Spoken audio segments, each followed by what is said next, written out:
According to the Internally Displacement Monitoring Center, around 3.3 million people were living in internally displacement as a result of conflict and violence at the end of 2023, with about half of them in Borno State. Now, this followed persistent conflict in the northeastern states of Adamawa, Borno and Yobe, where various non-state armed groups, the NSAGs, operate. To address the rising challenges of displacement arising from the conflict, the Yobe state government has launched a policy document that will holistically deal with issues around IDPs. Trust TV's Noel Sampson has more.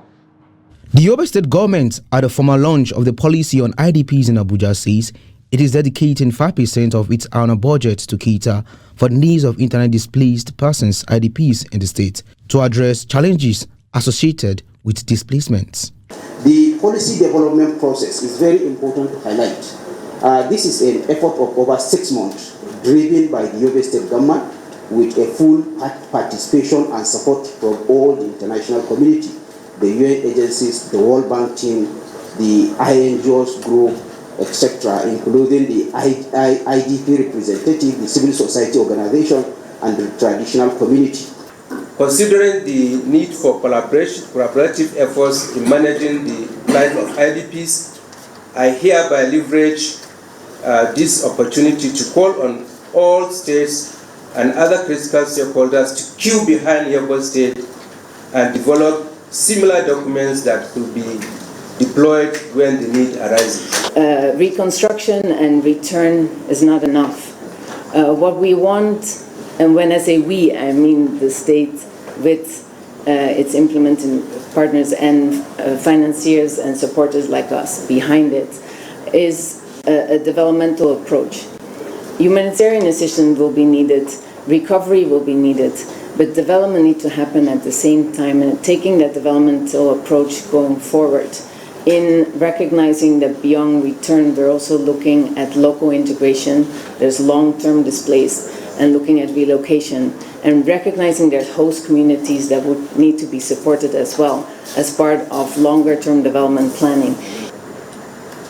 These strides are evidence in the recent launch of the Yobe State Action Plan for Durable Solutions to Internally Displacement 2025-2027. And now the Yobe State Policy on Internal Displacement. Yobe's commitment to the return and relocation of IDPs on a voluntary and informed basis is key, as we know, to the sustainability of outcomes. It honours people's rights, it honours their dignity, and it gives them a better chance of restarting their lives. The Yobe state government at the event justified the launching of the policy document and how it will sustain the policy. As a government, we have the responsibility to provide a framework that not only addresses the immediate needs of IDPs, but also lays the foundation for a sustainable resilience to guarantee immediate and long-term recovery and integration into society. It is also worthy to mention that this administration has continued to sustain government support to the most affected communities to have access to basic life-saving assistance, including food and non-food items, clean water, health care, education, and sanitation.